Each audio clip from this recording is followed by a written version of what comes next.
Pinas, updated ka na ba? 13 years daw silang naging close. Nash, pinaasa lang si Alexa, kay Mika nagpakasal. May mga netizens ang naiintriga sa naging pahayag ni Alexa Ilacad sa programang Fast Talk with Boy Abunda. Say ni Alexa, sa loob ng 13 years na naging close sila ni Nash Aguas, ay naramdaman niya na naging bahagi siya ng buhay ng aktor. Meaning, maski na naging magkarelasyon sina Mika de la Cruz at Nash, ay espesyal pa rin siya sa aktor. Nangangahulugan ba ito na pinaasa lang ni Nash si Alexa pero kay Mika siya nagpakasal? Halata kay Alexa na nasaktan siya sa ginawa ng aktor at mukhang wala silang naging closure. Well, wala na ngang magagawa si Alexa Ilacad kung hindi tanggapin na kasal na sina Nash at Mika at darating din sa tamang panahon ang tamang lalaki para sa kanya.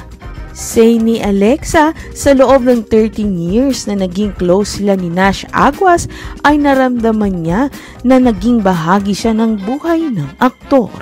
Nangungulugan ba ito na pinaasa lang ni Nash si Alexa pero kay Mika nagpakasal?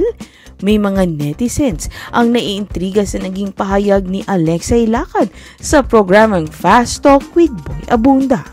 Meaning, maski na naging magkarelasyon sina Mika de la Cruz at Nash, ay espesyal pa rin siya sa aktor. Halatang kay Alexa na nasaktan siya sa ginawa ng aktor at mukhang wala silang naging closure. Oh well, wala nang magagawa si Alexa kundi tanggapin na kasal na sina Nash at Mika at darating din ang tamang panahon para sa kanyang Prince Charming.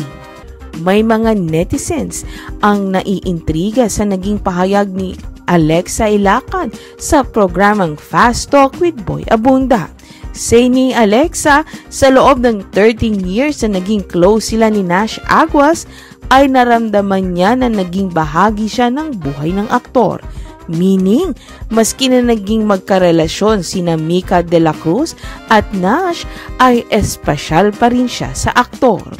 Nangangahulugan ba ito na pinaasa lang ni Nash si Alexa pero kay Mika siya nagpakasal? Halata kay Alexa na nasaktan siya sa ginawa ng aktor at mukhang wala silang naging closure. Well, wala na ngang magagawa si Alexa Ilacad kung hindi tanggapin na kasal na sina Nash at Mika at darating din sa tamang panahon ang tamang lalaki para sa kanya. Say ni Alexa, sa loob ng 13 years na naging close sila ni Nash Aguas ay naramdaman niya na naging bahagi siya ng buhay ng aktor. Nangungulugan ba ito na pinaasa lang ni Nash si Alexa pero kay Mika nagpakasal? May mga netizens ang naiintriga sa naging pahayag ni Alexa Ilacad sa programang Fast Talk with Boy Abunda. Meaning, maski na naging magkarelasyon sina Mika de la Cruz at Nash, ay espesyal pa rin siya sa aktor. Halatang kay Alexa na nasaktan siya sa ginawa ng aktor at mukhang wala silang naging closure. Oh well, wala nang magagawa si Alexa kundi tanggapin na kasal na sina Nash at Mika at darating din ang tamang panahon para sa kanyang Prince Charming.